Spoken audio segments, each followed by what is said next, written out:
Bonsoir à tous les amis, c'est Kevin, très heureux de vous retrouver ce soir. Il est tard, mais l'info vient de tomber. Pablo Longoria quitte officiellement l'Olympique de Marseille. J'avais dit que je vous tiendrais au courant s'il y avait de nouvelles actualités. C'est chose faite, nouvelles actualités, bien évidemment nouvelles vidéos. J'espère que vous allez bien, en tout cas mieux que moi qui suis actuellement enrhumé.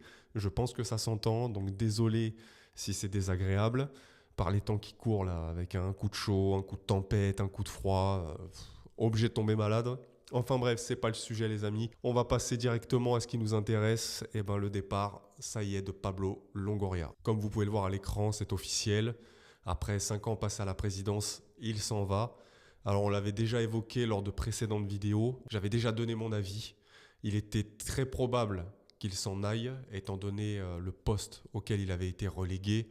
Il jouait plutôt les seconds rôles, c'était devenu très délicat.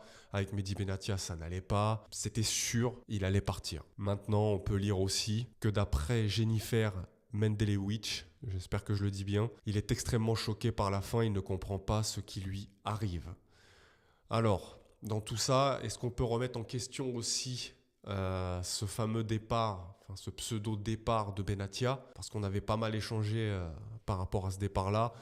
Beaucoup d'entre vous pensaient, et j'avoue que je faisais aussi partie des supporters qui pensaient qu'en fait, en réalité, Mehdi Benatia n'était jamais vraiment parti. J'ai même lu des commentaires où il était dit que Mehdi Benatia avait fait un coup d'état avec ce pseudo je pars, je mets une pression alors qu'en fait, je comptais pas partir. Mais peut-être que derrière lui, enfin derrière sa tête, derrière ses idées, il y avait l'idée d'évincer Pablo Longoria.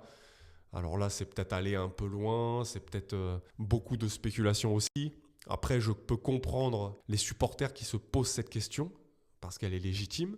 Quand on voit le dénouement qu'a connu le pseudo-départ de Benatia, puis finalement 2 jours après, je reste, puis Pablo Longoria mis de côté, et finalement 2 semaines après, Pablo Longoria s'en va. Ah, c'est compliqué les gars, franchement c'est compliqué. C'est vrai que si on se place d'un point de vue, dirons-nous, lointain, ça ressemble un petit peu à un coup d'état comme j'ai pu lire dans certains commentaires. On peut dire que ça y est peut-être la fin du... Alors je ne sais pas si on peut l'appeler du calvaire, parce qu'on était quand même dans un état de crise, on n'en est toujours pas sorti. Ça continue pour le moment, on n'a pas de résultats sportifs. Mais là, on dirait qu'au niveau départ arrivé, au niveau de la direction, ça a l'air d'être bon. On dirait qu'on a fait le tour, ça y est, Mehdi Benatia est resté, Pablo Longoria s'en va. Donc, on devrait arrêter d'avoir des va-et-vient pour le moment, en tout cas au niveau de la direction. Mais ça bougera encore. Pourquoi? Comme vous pouvez le constater, c'est monsieur Justé, ou Juster, je ne sais pas comment on prononce son nom de famille, qui va prendre la présidence, mais en tant qu'intérimaire. Qui est ce monsieur? Eh bien, ce monsieur, comme vous pouvez le lire à l'écran, Alban Juster, au club depuis 8 ans en tant que directeur général des finances et compliance, est nommé président du directoire de l'OM. Cette nomination s'inscrit dans le cadre d'une organisation intérimaire. Ça, c'est intéressant. Intérimaire, ça veut dire que, comme vous vous en doutez, c'est pas lui qui va garder la présidence. C'est pourquoi je disais que les mouvements n'étaient pas encore terminés. Donc là, c'est de l'intérim. Peut-être que s'il satisfait McCourt, il y restera. Ça me paraît peu probable. Un nouveau mouvement encore à venir au niveau de la présidence de l'OM, les gars.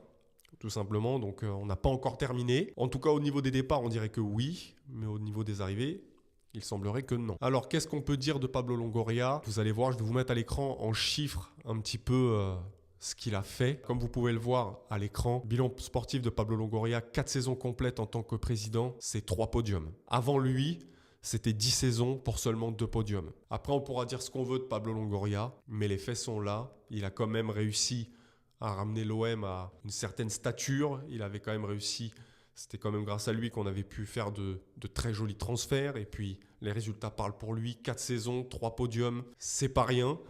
Maintenant, il va y avoir un après Longoria. On verra ce que ça donne. On va espérer ne pas refaire 2 podiums en 10 ans. On ne l'espère pas. Mais c'est vrai que ça s'annonce compliqué peut-être de retrouver un président avec autant de... Je ne sais pas si on peut dire de pouvoir médiatique ou de... Je ne sais pas comment on pourrait dire ça, comment on pourrait définir, mais c'est vrai qu'il nous a beaucoup apporté, notamment au niveau de ses relations internationales en Europe, notamment en Italie. Je ne sais pas comment vous le voyez, vous les gars, n'hésitez pas à me dire en commentaire, mais ça fait quelque chose de voir Pablo partir. Moi, personnellement, ça me fait quelque chose. J'espère qu'on s'en remettra, j'espère que ça ira. Ça y est, la page est tournée. Enfin, en tout cas, il faut qu'on fasse le deuil. Pablo Longoria est parti. C'est chose faite. Il faut qu'on arrive, nous, à relancer la machine et à faire en sorte d'aller de l'avant. En tout cas, merci Pablo Longoria pour ton passage à l'Olympique de Marseille. Merci pour tout ce que tu as fait.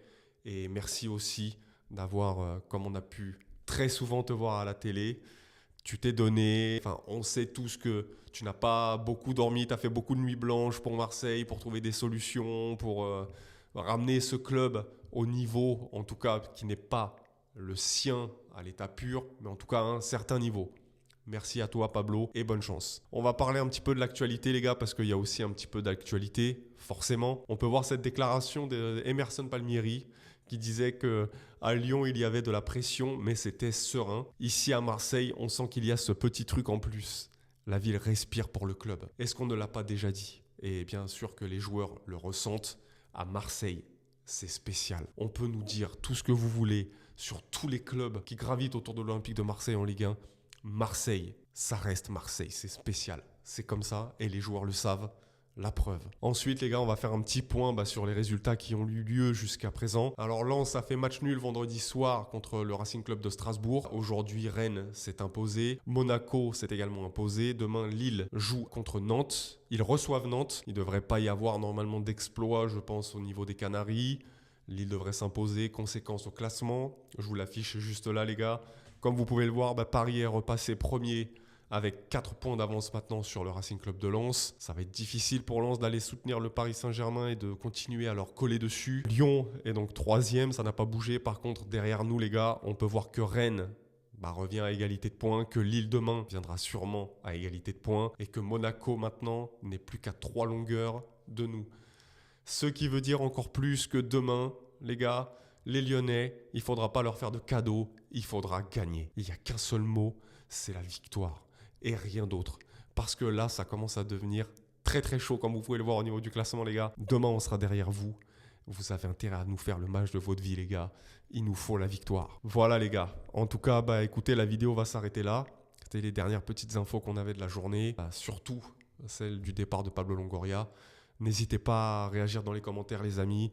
En tout cas, bonne nuit à tous ceux qui vont aller se coucher. Force à ceux qui sont en train de travailler cette nuit. Et puis, surtout, n'oubliez pas, les gars. Allez l'OM.